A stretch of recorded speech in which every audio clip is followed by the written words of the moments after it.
Maintenant, je vais réaliser la surface de dessous. La surface de dessous, c'est cette surface. C'est celle-ci. C'est celle-ci.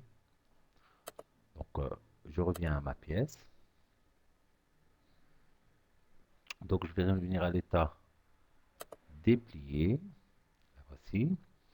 Et sur cette surface, je vais insérer une esquisse. Insérer une esquisse. Partant du milieu de cette arête-là.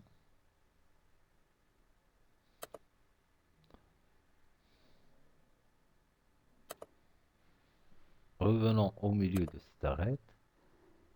Et je ferme mon esquisse. Donc vous voyez bien que là, l'esquisse elle est totalement, elle est sous contrainte. Donc cette arête là, elle devrait être obligatoirement verticale. Celle-ci, elle devrait être verticale. Et je vais imposer une hauteur de 130. Voilà. Et qu'est-ce que je vais faire? Je vais tout simplement ajouter de la matière. Et cet ajout de la matière, donc il faut faire attention que l'ajout de la matière il devrait être dans le sens correct, donc je vais inverser et je vais dire lié à l'épaisseur pour que je conserve la même épaisseur que la pièce d'origine. Donc je valide et je reviens en vue isométrique et vous voyez comment la pièce elle est réalisée. Par la suite, je vais essayer de réaliser des perçages sur la surface de dessous, pardon, de dessous, donc la surface, la forme que je viens de réaliser. Donc à ce niveau-là, je vais choisir de mettre en place une esquisse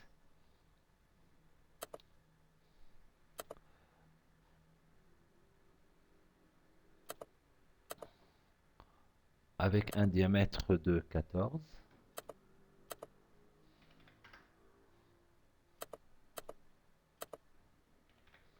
Alors ces cercles-là, ces formes enlevées, me permettront par la suite de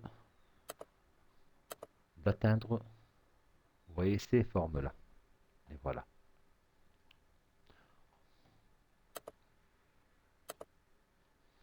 Donc je vais enlever de la matière à travers tout.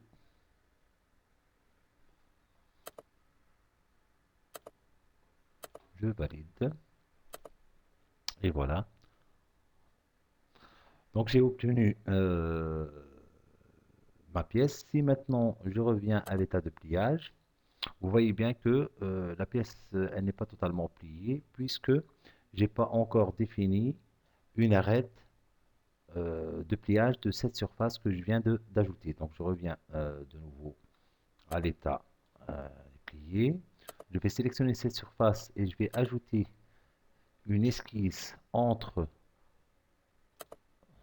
ce centre et celui-là. Voilà. Maintenant, je reviens à l'état plié et là, je vais réaliser un pli esquissé. Donc, un pli esquissé, donc c'est ce pli-là. Donc là, nous devons sélectionner une face esquissée, une esquisse existante à utiliser pour la fonction. Donc, tout simplement, je vais utiliser cette esquisse-là. Donc, les paramètres de pliage, c'est un 90 degrés avec un rayon de 5 mm, puisque c'est le même rayon que j'ai utilisé tout à l'heure. Donc, les positions, là, la ligne de construction du pli, soit elle est, le matériau est à l'intérieur du pli, soit il est à l'extérieur, soit c'est un pli à l'extérieur prédéfini. Donc là, il me demande la face fixe, donc c'est cette face-là qui est fixe, et je valide. Et si je mets une vue isométrique, donc vous voyez là que ma pièce, elle est pliée, euh, elle est pliée quoi. Maintenant, je vais réaliser comme sur la pièce d'origine cette forme-là. Donc ce qu'on appelle une languette de côté, c'est cette languette-là. Donc pour ce faire, donc je reviens à la pièce. Je vais réaliser une tôle pliée sur arête. Donc insertion tôle pliée sur arête. Donc là, il me demande quelle est l'arête sur laquelle tu vas réaliser ton pli. Donc c'est cette arête-là. Et c'est l'arête 1. Euh, les dimensions qu'on s'impose c'est une dimension de la 52. Je peux conserver l'angle, c'est un angle de 90 degrés par exemple. C'est un angle de 90 degrés. Je pouvais changer l'angle voilà, en l'agrandissant à 100 ou bien en disant par exemple à 45. Donc vous voyez comment le pli va se faire. Donc je vais à 90 degrés et je valide. Donc automatiquement, puisque c'est sous le pliage, donc euh, vous voyez les formes, c'est automatiquement réalisé avec un rayon de pliage.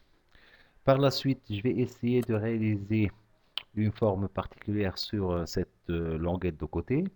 Donc c'est tout simplement une rainure droite ou un trou blond. Donc cette forme-là, je vais la réaliser tout simple. On a déjà vu ça euh, sur des pièces classiques.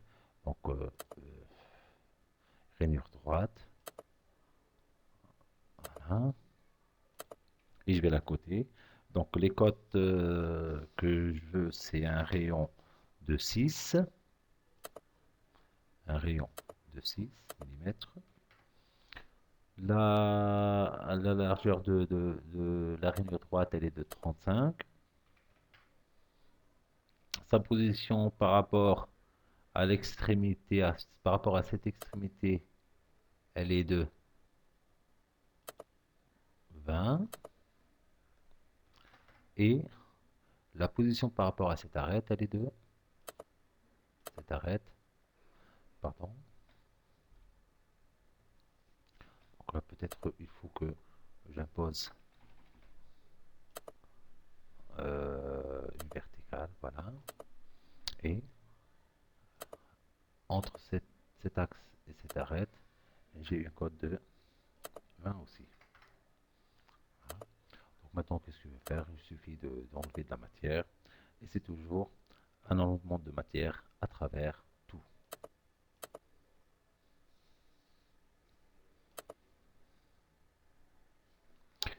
Voilà. Voilà. Fort. Alors à ce stade-là, je vais ajouter au niveau de la partie supérieure des pattes de fixation. Donc ce sont ces pattes-là. Les voici, ces pattes, cette forme-là. Voilà. Donc ce que je vais faire, je vais revenir à ma pièce. Je vais sélectionner dans l'outil tôlerie un pli écrasé. Donc, pardon, tôlerie et un pli écrasé. Donc ce pli-là, voilà.